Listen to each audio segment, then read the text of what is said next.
నేటి సాంకేతిక యుగంలో ఉదయం లేచిన దగ్గర నుంచి రాత్రి పడుకునే వరకు ఏ పని చేయాలన్నా స్మార్ట్ఫోనే వాడుతున్నారు. భారతీయులపై సెల్ఫోను ప్రభావం గురించి ఎర్నెస్ట్ యంగ్, ఈవై ఇండియా ఇటీవల నిర్వహించిన సర్వే నివేదిక ఏం చెబుతుందంటే 2024లో భారతీయులు 1.1 లక్షల కోట్ల గంటలు ఫోను చూస్తూ గడిపారని వెల్లడించింది.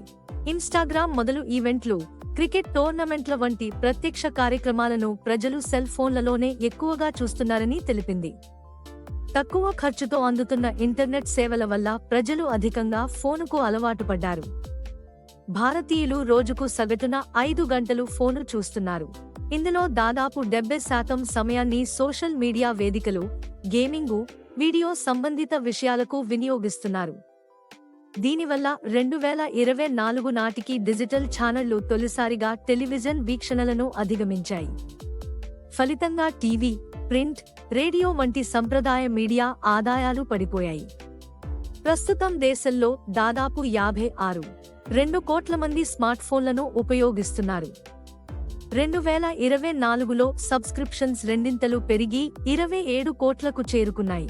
శాతం ఇంటర్నెట్ సబ్స్క్రిప్షన్స్ గ్రామీణ ప్రాంతాలకు చెందినవారు కావడం గమనార్హం.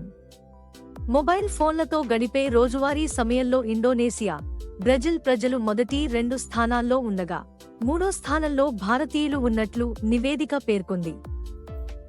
చూసారు కదా ఫ్రెండ్స్, ఈ సర్వే అనేది మనకి ఏం చెప్తుందో, మన భారతదేశంలో సగటున 5 గంటలు సెల్ ఫోన్ యూజ్ చేస్తున్నామంటే అది ఎంత ప్రమాదకర స్థాయిలో మనం యూజ్ చేస్తున్నామో మనం గమనించవచ్చు. సో దీని ప్రభావం ముఖ్యంగా చదువుకునే పిల్లలపై చాలా పడుతుంది, కాంపిటేటివ్ ఎగ్జామ్స్ రాసే వాళ్ళపై చాలా పడుతుంది. సో దీన్ని ఎలా అడిక్షన్ తగ్గించాలనేది మనం ఈ వీడియోలో చూద్దాం. సో మొదటగా మన మొబైల్ ఫోన్కి ఒక టైం లిమిట్ సెట్ చేసుకోవాలా. అంటే మనం ఏదైతే యాప్స్ యూజ్ చేస్తామో, ఇన్స్టాగ్రామ్ కానీ, ఫేస్బుక్ కానీ, మరే ఇతర యాప్స్ అయినా దాంట్లో మనం టైం లిమిట్ సెట్ చేసుకోవచ్చు. ఈ టైం లిమిట్ దేనికంటే మనం యాప్ ఫర్ సపోజ్ మనం 15 మినిట్స్ యూజ్ చేసుకున్నట్టుగా మనం టైం లిమిట్ సెట్ చేసుకుంటే 15 మినిట్స్ అవ్వగానే మనకి రిమైండర్ వస్తుంది అనమాట. రిమైండర్ వచ్చి యాప్ని క్లోజ్ చేస్తుంది. సో ఇట్లాగా మనం ప్రతి యాప్కి కూడా సోషల్ మీడియా యాప్ ఏదైతే ఉన్నాయో వాటికి మనం యూసేజ్ టైం లిమిట్ సెట్ చేసుకోవాలి. అలాగే మనం మొబైల్ ఫోన్ ఫ్రీ టైమ్స్ అన్నమాట. అంటే మొబైల్ ఫ్రీ టైమ్స్ మనం భోజనం చేసే టైంలో కానీ, లేదంటే బెడ్రూమ్లో పడుకుంటున్నప్పుడు కానీ, లేదా బాత్రూమ్కి వెళ్ళేటప్పుడు కానీ మనం మొబైల్ ఫోన్ యూజ్ చేయకూడదు. మనం సరదాగా మొబైల్ ఫోన్ 5 మినిట్స్ చూద్దామని మనం సోషల్ మీడియా ఓపెన్ చేస్తే ఆ 5 మినిట్స్ కాస్త గంటలు అయిపోతుంది. సో దీన్ని మనం తగ్గించాలి అంటే ఖచ్చితంగా మనం కొన్ని డెసిగ్నేటెడ్ ప్లేసెస్ కానీ, అంటే మొబైల్ ఫ్రీ జోన్స్ అని కానీ, లేదా మొబైల్ ఫ్రీ టైమ్స్ అని కానీ మనమే డెసిగ్నేట్ చేసుకోవాలా. అది డైనింగ్ హాల్స్ కానీ, లేదంటే బెడ్రూమ్స్ కానీ, వీటిలో మనం మొబైల్ ఫోన్ తీసుకెళ్ళకూడదని మనము రెస్ట్రిక్ట్ చేసుకోవాలా. సో అట్లాగే నోటిఫికేషన్స్ మనం ఆఫ్ చేసుకోవాలి. సో ఈ నోటిఫికేషన్స్ ఎందుకు ఆఫ్ చేసుకోవాలంటే ప్రతిసారి మనకి నోటిఫికేషన్ రాగానే మనం మొబైల్ తీస్తాం అనమాట. దీనివల్ల మనము కొంత గందరగోళానికి గురయ్యే అవకాశం ఉన్నది. మనం ఆఫ్లైన్ యాక్టివిటీస్లో ఎంగేజ్ అవ్వాలి. సో ఆఫ్లైన్ యాక్టివిటీస్ అంటే బుక్స్ చదవడం కానీ, లేదా ఎక్సర్సైజ్ చేయటం కానీ, గేమ్స్ అండ్ స్పోర్ట్స్ ఆడటం కానీ, లేదా ఫ్రెండ్స్ అండ్ ఫ్యామిలీ మెంబర్స్తో మనం టైం స్పెండ్ చేయాలి rather than using mobile phone.